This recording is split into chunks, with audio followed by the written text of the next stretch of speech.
Ay mga kabebe ko, so nandito na po ako sa Sarawat. Ayan, so, kung napapansin nyo mga kabebe ko, yung aking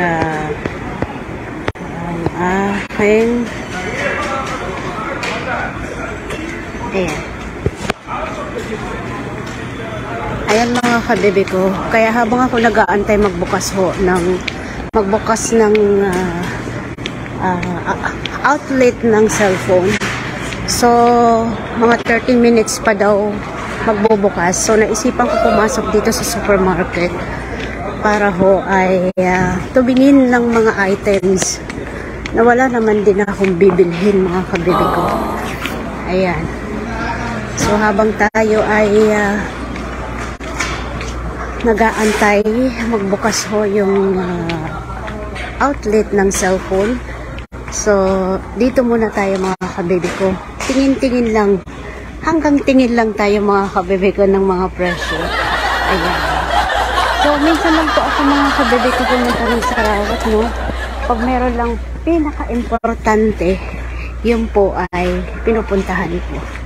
So, sa ngayon mga kabebe ko, at medyo tagal-tagal na rin, 2 months, 3 months bago ako pumunta. So mga kabebe ko, parang ang ganda ata ng butterfly na yan, no? Ayan.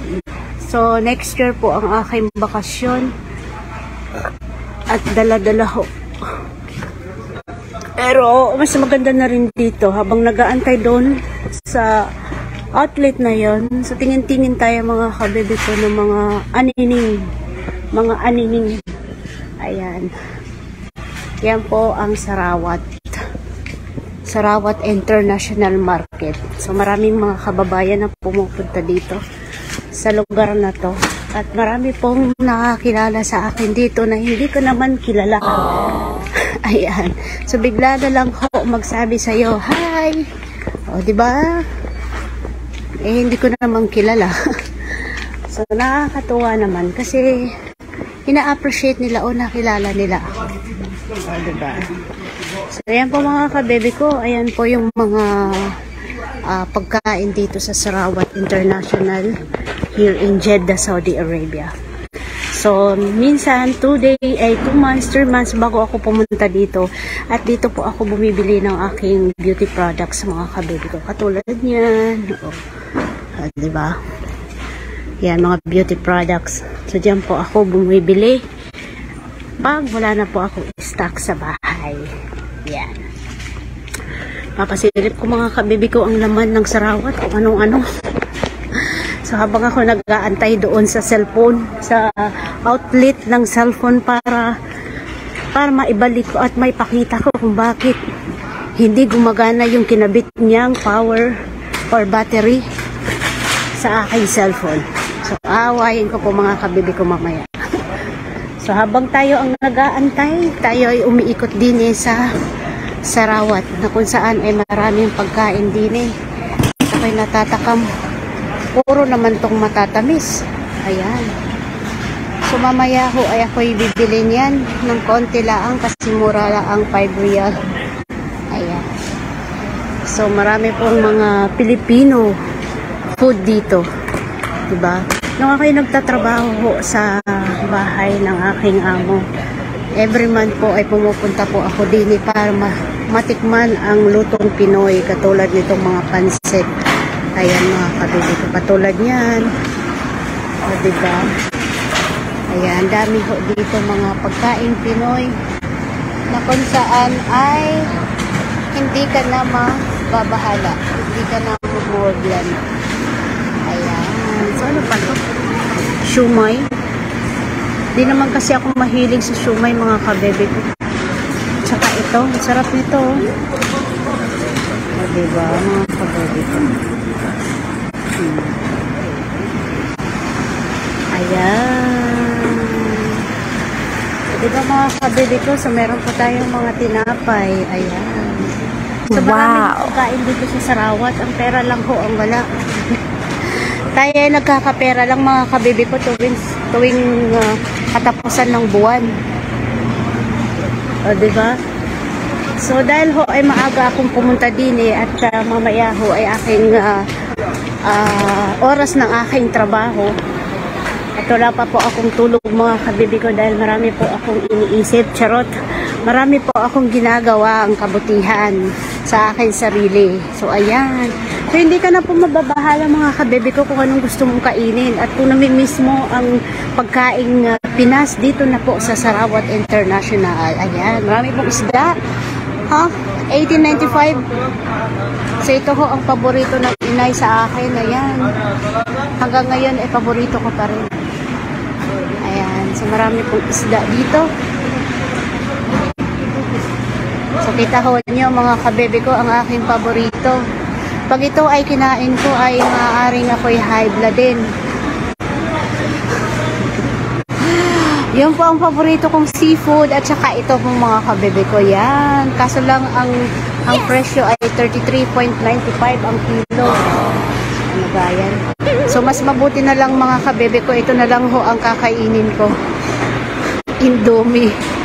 At kasama ho yung itlog na yan sa araw-araw. Ayan.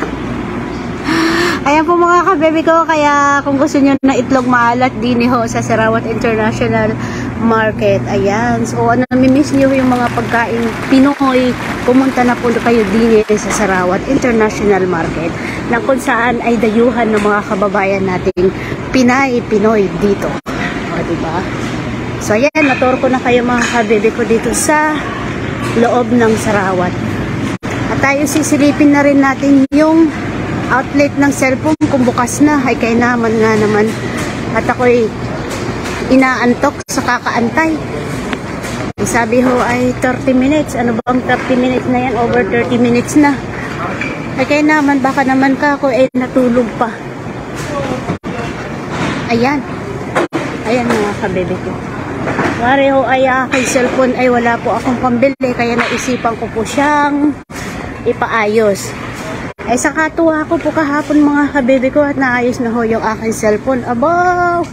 Ay pagka few minutes ay namatay na. O, diba?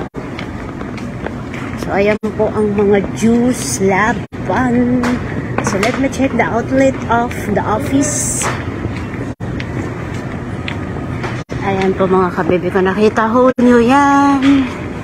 Sandami po. Dito na po kayo sa Sarawat International here in Jeddah. So, alam niyo ba mga kabebe ko, meron akong kwento. Ito po ay mga dilata. Nakikita ho niyo yan. Ang hilig ko pong kumain yan, pero ngayon hindi ko na po kahiligan. Ayan po, dati ho ayan kinakain ko. Ngayon hindi na po ako kumakain. Kumakain ako, pero bihira lang. So, baka naman sabihin niyo mga kabebe ko, ako yung maarte. Ayan. So, yung mga processing food na po yan, hindi ko po inuugaling kainin araw-araw. Pero dati, kumakain talaga ako nito dati. Ito, mga sardinas na to araw-araw. Kaso lang, nagkaroon ako ng bad habits sa health. So, iniwan ko na po. Talagang hindi ko na po kinarir kainin. Ayan. So, silipin natin yung outlet na yun kung talagang bukas na. Ayan. Saan na ang kabayan? Kabayan. Wala pa. So, we have a few minutes mga kabibi ko. Mag-ikot-ikot. Ayan. So, ayan po. Nakita ho nyo yan mga pagkain.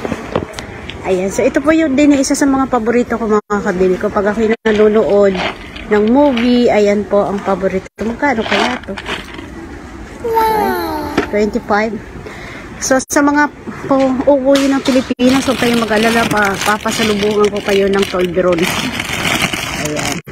So, hanggang tingin muna tayo mga kabibi ko dahil hindi po sadya na ako ay mamimili. Sadya ko po ay pumunta at para ayusin yung aking cellphone. So, ayan po mga kabibi ko hanggang hanggang dito na lang mga kabibi ko ang aking tour dito sa National. But na ho yung aking cellphone. So maraming salamat sa inyong suporta at panonood ng aking live. So nakita ho niyo mga kabibi ko, hanggang ngayon hindi pa ako nakakatulog. So hanggang sa muli, maraming salamat. Bye!